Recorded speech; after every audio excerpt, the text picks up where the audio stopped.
Brand partnerships are always an exciting opportunity.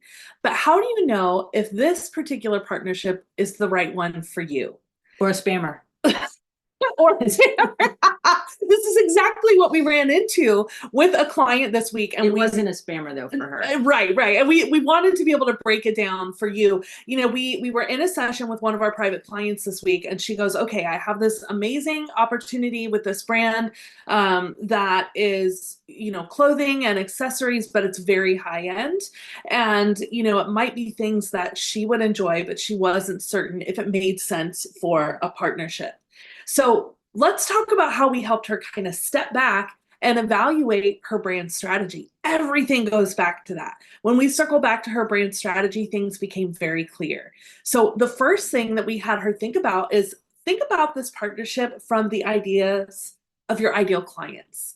Your brand strategy helps outline that. Like, who is that ideal client? What are they looking for? What are the brands that they are Mhm. interested in and impressed by? So, what was one of the things that we kind of pointed out to her about that partnership and her ideal clients?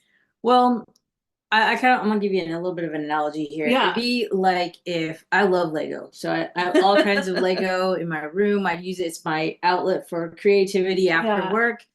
But if in Lego, if you want to give me sponsorship, we're good. Toss it in. Yeah, bring it on.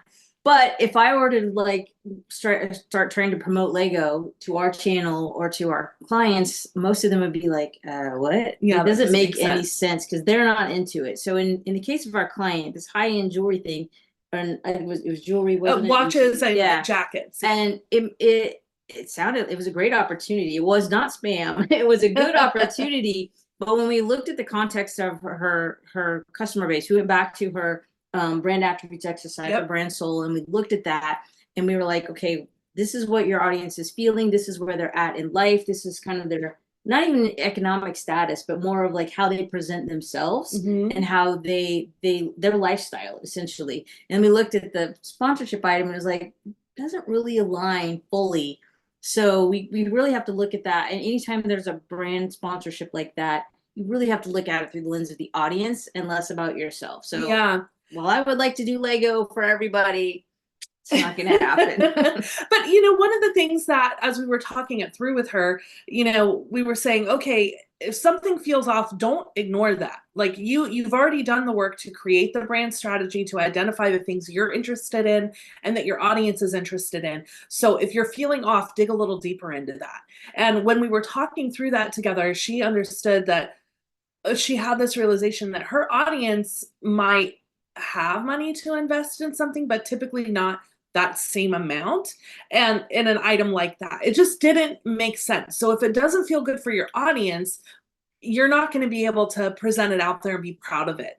So, it was one of those things where we went, okay, this might make sense in this context, but not here. So, again, everything just goes right back to that brand strategy that Mm-hmm. you've already uncovered.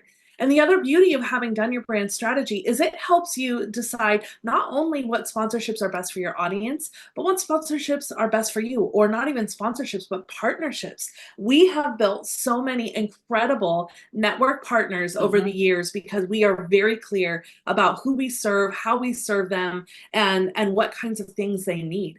So when we find another company that aligns, maybe because we're in branding, maybe we find these incredible photographers that are able to help our clients with a brand photo shoot. Maybe we find a company that excels in email or social media. If these are things that our clients need and are looking for, then it makes perfect sense Yeah. for us to say, okay, let's partner up and share this value with each other's audiences. Yeah. And one thing that came up in the conversation yesterday was once upon a time, she would have just taken that Right. and run with it and like, I got a sponsorship. This is awesome. Let's just do this. This is great.